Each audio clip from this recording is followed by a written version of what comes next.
हे मला माहीत आहे की सरकार असू द्या, प्रशासन असू द्या किंवा पोलीस असू द्या, हे जे गोरगरीब लोकांच्या जीवनभरची कष्टाची कमाई आहे ते कोणत्या मोठ्या पतसंस्था चालवणारे मोठे पुढारी आहे, पॉलिटिकल कनेक्टेड लोक आहे आणि हजारो कोटी रुपयांचा हे घोटाळा केलेला आहे. हजारोंच्या संख्येने ठेवीदार आहे जे आज अनेक वर्षापासून आपल्या पैसा परत मिळवण्यासाठी ते रस्त्यावर येत आहे, आंदोलन करत आहे. हे जेव्हा आंदोलन 2 दिवसापूर्वी विभागीय आयुक्त कार्यालयासमोर झाला होता त्याची रितसर परवानगी मागण्यात आली होती. त्या महिलांना विभागीय आयुक्तांना भेटायचं होतं पण कोणीही भेटायला तयार नाही होतं. उलट त्यांनी गेटवर लॉक लावून ठेवलं होतं की कोणी यायचं नाही. मग लोक जाणार कुठे?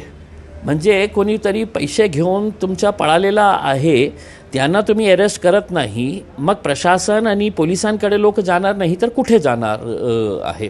आणि या उलट मला रितसर परवानगी मिळाल्यानंतर त्याच्यामध्ये स्पष्ट उल्लेख आहे की हे आंदोलन जे आहे ते विभागीय आयुक्त कार्यालयासमोर रात्री 8 वाजता जेव्हा विभागीय आयुक्त महाराज जेव्हा बाहेर आले तर त्यांनी सांगितलं मला माहीतच नाही होतं की म्हणजे इथं काही आंदोलन आहे करके. म्हणजे एका उच्च पातळीचा अधिकारी असं खोटं बोलू शकतो? म्हणजे सगळे लोक जे मोठे मोठे अधिकारी आहे, नेते आहे, हे सगळं त्यांची हात मिळवणी आहे म्हणून हे लोकांचा पैसा मिळत नाही. उलट आमच्यावर केसेस रजिस्टर करण्यात आलेला आहे आणि एक लोकप्रतिनिधी खासदार या नात्याने मला ज्या नोटीस पाठवण्यात आलेली आहे ते वाचून मला असं वाटत होतं की मी काय खूप भयानक अतिरेकी आहे का, मी काय हॅबिच्युअल क्रिमिनल आहे, काय आहे? ज्या प्रकारे या नोटिसामध्ये जे शब्द टाकण्यात आलेले आहे की तुमच्यावर असा तुम्ही सरकारी कामात अडथळा निर्माण केला आणि शासनास वेठीत धरून मी वेठीत धरलं नाही साहेब, तुम्ही हे गोरगरीब लोकांना वेठी धरत आहे.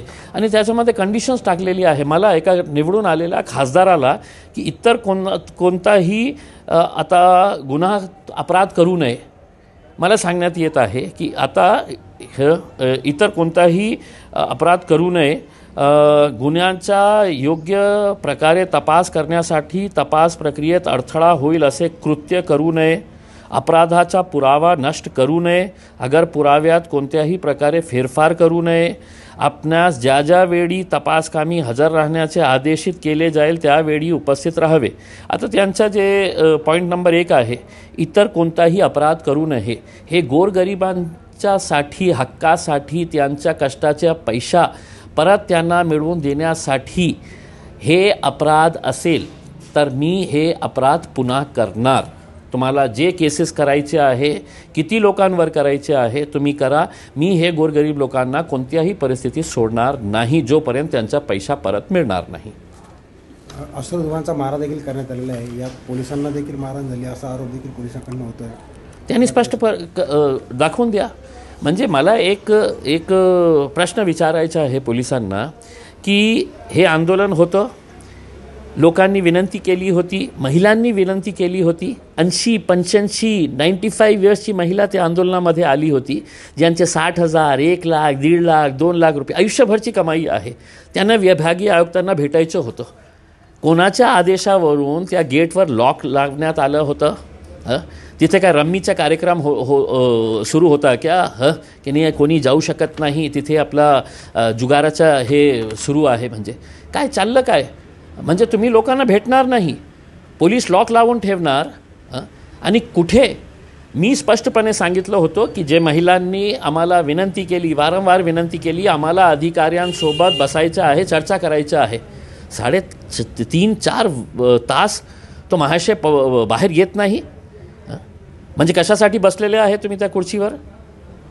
तुम्ही लोकांना फेस करण्याची हिंमत नाही, ताकद नाही आहे तर कशासाठी हे सगळं सुरू आहे? कारण उलट पोलीस लॉक लावतो आणि दाखवून द्या तुम्ही का तुमचा काय प्रोटोकॉल आहे आसू गॅस छोडण्याचा. तुम्ही हे गोरगरीब लोकांवर आसू गॅस सोडणार, लाठीचार्ज करणार. तुमच्या FIRमध्ये तुम्ही दिलेले आहे, हो आम्ही सौम्य लाठीचार्ज केलेला आहे करके. कुणाच्यावर? ते 80 वर्षाच्या पुरुषावर, ते 80-85 वर्षाची वृद्ध महिलावर. तो का अतिरेकी होते? तो कोण होते? म्हणजे कोणी सांगितलं? कुणाच्या आदेशावरून तुम्ही डायरेक्टली हे तो आशू गॅस सोडले? ह्याचे प्रश्न त्यांना द्यायचे आहे, मला नाही द्यायचे आहे. मला जे करायचे आहे हे अपराध असेल, हे नोटीस तुम्ही जे मला पाठवली आहे हे अपराध असेल तर मी पुन्हा असा अपराध करणार.